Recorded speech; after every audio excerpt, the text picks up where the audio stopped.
Well, good afternoon. We all agree that Congress has to come together and improve our economy, help create jobs, and put people back to work. And emergency unemployment insurance is a lifeline for job seekers, and restoring it will strengthen recovery by bolstering demand at a very critical time. 25 days ago, the Senate passed a bipartisan agreement to reauthorize emergency unemployment benefits for millions of Americans who are looking for work. And Senator Dean Heller was a big part of that, along with colleagues on both sides of the aisle. Now we urge our colleagues in the House of Representatives to bring this legislation to a vote.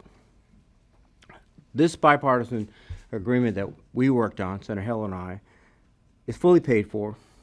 It includes reforms to help job seekers return to the workforce faster, and it strengthens our economic recovery, and it will help create jobs. Indeed, the Congressional Budget Office estimates that if we fail to renew these benefits over a full year, it's 200,000 jobs that are lost. So this is a bill that will help grow jobs. The legislation that we propose is temporary, it's targeted, it's cost effective, it's got a proven track record, and it'll help people in all 50 states. So in every significant way, this agreement meets the job creation requirements that were suggested by Speaker Boehner. It's fully paid for. And the Department of Labor has assured us that it can work and will work. And Tom Perez, the Secretary of Labor, was the Director of Labor in Maryland. He knows these programs inside and out. And he's convinced we can make this work, and we will make it work. And it has bipartisan support in the House.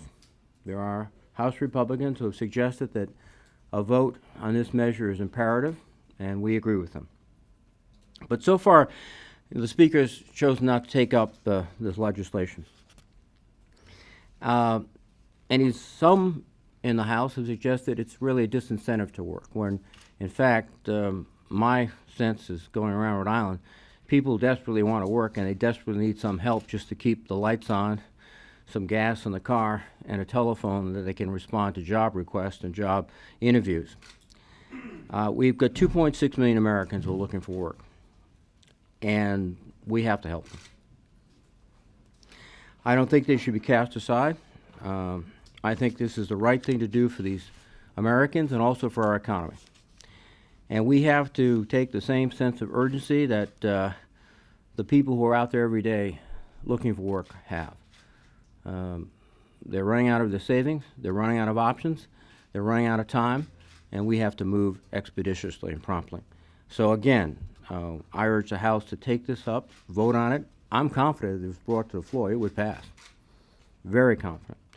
It'll strengthen our recovery.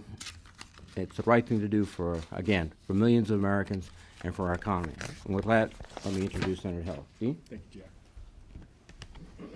Well, Jack and I have been up here a few times and discussing this particular issue that's very important to both of us. And I will tell you, one of the highlights of my career is working with Jack on an issue that we both feel very strongly about, and to partner with someone who feels as strongly as I do about an issue like this that is critical to the American people. And his devotion, his hard work, and his effort has certainly made my job easier as we've worked together to try to get something done. There's no doubt that two states are represented up here that have been hit the hardest in this economic downturn. State of Nevada and state of Rhode Island. We have 34,000 people right now in the state of Nevada that are looking for a job. 34,000 people are looking for the job, and yet there's no help, no support coming from the federal government, no safety net to assist them while they're looking for these jobs. And as you can see here, and Jack mentioned, we have 2.6 million Americans. So 34,000 in Nevada, 2.6 million across the country.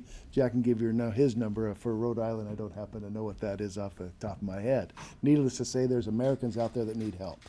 And that's why we're here. 25 days. Jack mentioned that. It's been 25 days since the United States Senate passed a bipartisan piece of legislation to help all these Americans. And we're here today to urge the other side, to urge the House to move. And I know, as Jack has said, that I believe that this bill, this piece of legislation that we passed, that we worked together on, would pass the House of Representatives if they were to put that on the floor. That doesn't mean that we want to dictate to the House what their legislation looks like. If they have ideas, if they have new ideas, different ideas, that's okay. Get something to the floor. As most of you know, I've had conversations with members on the House side, trying to get their feel, trying to understand what would be necessary to motivate them, to get them moving in the right direction to get something done. But the bottom line is this: we have a tough economy right now in 2 states. We have a tough economy across this country.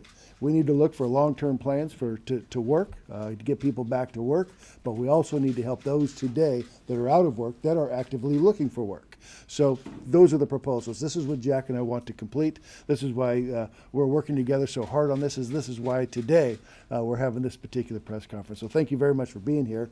And obviously, between the two of us, we'd be more than happy to answer anybody's questions. Senator Heller, you said yesterday you had planned to speak with Speaker Boehner in the afternoon. Wonder if that conversation happened and what sort of feedback you got from this? It did. Speaker Boehner and I did get an opportunity to have that conversation. Actually, it was 2 days ago that we had that conversation. It did happen over the phone. Speaker Boehner and I have worked closely together in the past when I was serving in the House. We had a very frank discussion. And of course, I urgently told him how important this piece of legislation was for Americans, and he gave me the same answer. That he gave the president during the holidays back in November and December. And that is, he says that he will pass a UI bill. He will pass a UI bill if, 1, it's fully paid for, which in our case, it is fully paid for, and 2, if there are job creation measures that are part of that piece of legislation. And I said, fine. Get those job provisions in that piece of legislation and get it down to the House floor, and let's get this to conference. Let's get this thing done. Time is of essence for us, and it's been since the end of the year that these individuals that are looking for work haven't had this help and support. So needless to say, I said, what does it take? Just tell me what it'll take. And his answer again was the same answer he gave the president, and that is he wants the president to move on the necessary jobs, proposals and amendments on this piece of legislation. He wants the White House to move because he believes if they do that, then there's a better chance of something like this passing. So anyway, we had that conversation. I couldn't urge him more on behalf of the two of us of how important this is for us to get something to the floor, but his message is still the same. Yes. So what are the next steps for you folks? This legislation that you passed in the Senate expires at the end of May. Looking at best, 3 or 4 weeks of benefits for these people. Boehner is in the same position that he was back in mid-December. So what do you do next? Are you going to come up with a different Senate version, or are you just going to hope that the House takes something up? We're here today to urge them to do what is so obvious to us, which is to take up this bill. And as Dean points out, if there are other provisions they want to include, that's their prerogative. But if they move the bill promptly, we can go to conference. We have to. I would suggest they take the bill as it is. It's paid for. It's responsible. It addresses the issue. It's workable. I think they have the responsibility to act. We have acted. We did it in a thoughtful, bipartisan way. Now it's their responsibility, and they have to stand up and do it. And that's the best thing for, I think, the people that are in need, the country, in terms of economic growth, and also, I think, in terms of the House fulfilling its obligation. I think our message today is that Jack and I aren't giving up. We're not giving up on this. I've taken it further and spoken, and as both of our staffs have, and us, to other members of the House. And for example, I talked with Pete Sessions, chairman of the Rules Committee, and I knew that he talked about having a proposal. So I had that conversation with him. And he says he does have legislation that he's interested in moving also. Again, he'd want it paid for, and he'd want also provisions in there for additional work provisions and training. And I said, I'm fine with that. So whatever may be out there, and again, that was a Pete Sessions idea. It wasn't a Speaker Boehner legislation. It wasn't Republican legislation. This was a Pete Sessions legislation. But it's good for me. I feel comfortable knowing that there are other House members that are on our side.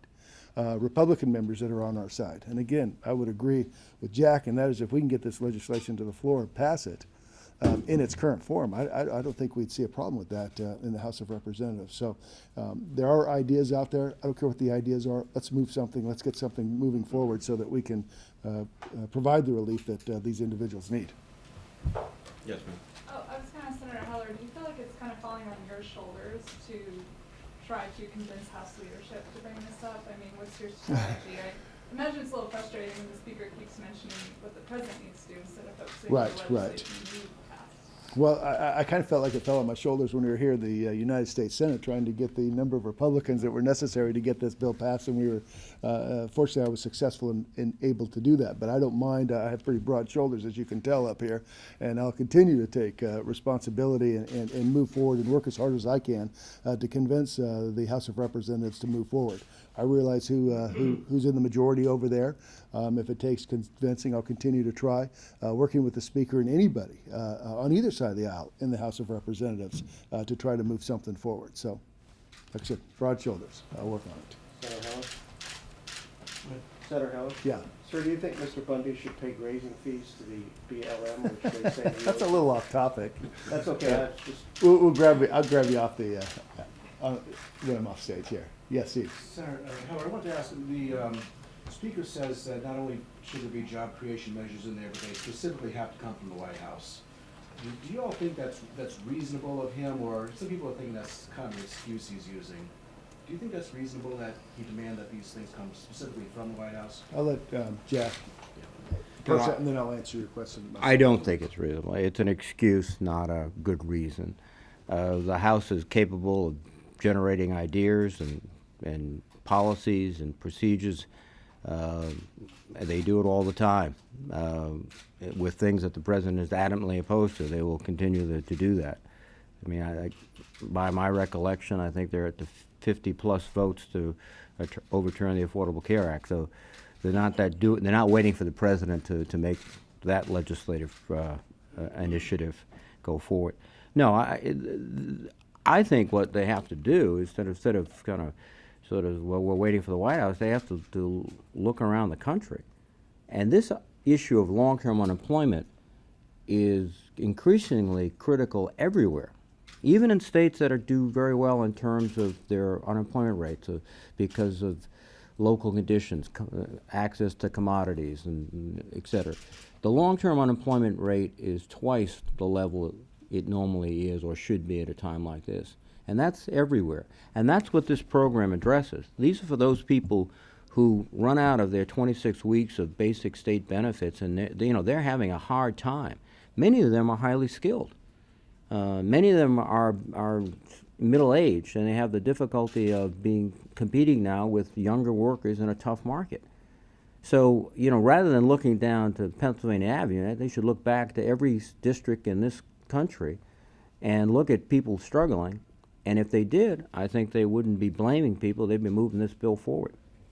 Senator Heller, what do you think? Do you think the Speaker's being reasonable or unreasonable? Well, here's the frustration. And again, I'm not a spokesperson for the Speaker's office, but from Republicans pretty broadly, they believe that they have offered numerous working programs and legislation that they've sent over to the Senate that they believe have died.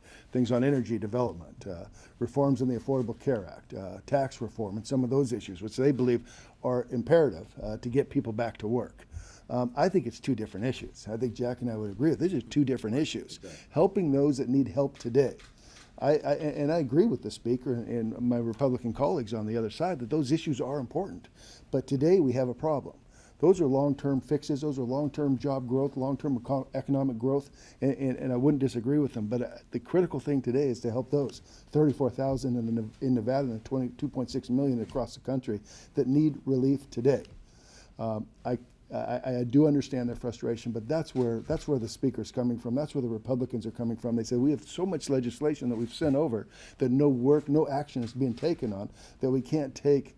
That if we want job growth, they feel compelled that this is the only thing they could attach it to, and I would argue and urge them to to separate those two issues. And let's make it a issue about those that currently are looking for work that don't have work, as opposed to trying to make this a long-term jobs bill that wouldn't affect those 2.6 million Americans today. So you think the speaker in this case should put that aside in a nod to the 2.6 million? I would in my mind, I separate the two issues, and I would certainly urge the House to do the same thing.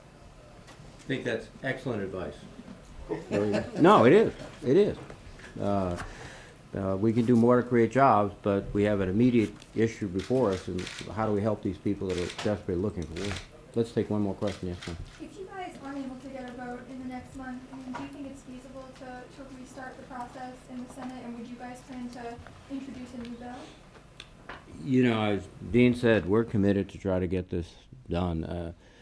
You know, we're here today making the case that we're a few steps away in the House of getting legislation. And then, frankly, if we did, I think Dean and I would be sitting down thinking longer term, how do we deal with after the end of May when it runs out? So we anticipate that. But the foundation for, you know, a longer term approach to the problem of long-term unemployment, a good foundation would be this legislation. So we hope we can lay that foundation over the next couple of days or weeks. I think if Jack and I had our preference, we would have done this much longer term. This would have been a one-year extension. But the key to it is that we both agreed that we wanted this paid for. That's why we came up with 5 months. We would prefer, obviously, this be much longer term, but under the circumstances, it didn't work out that way. But we're committed to this bill. We're committed to this bill today, and we're going to continue to try to get something done on this House, on this bill, and make sure that it is retroactive, so that we can provide the relief to those that have urgently needed it since the first of the year. Thank you very much. Thanks all.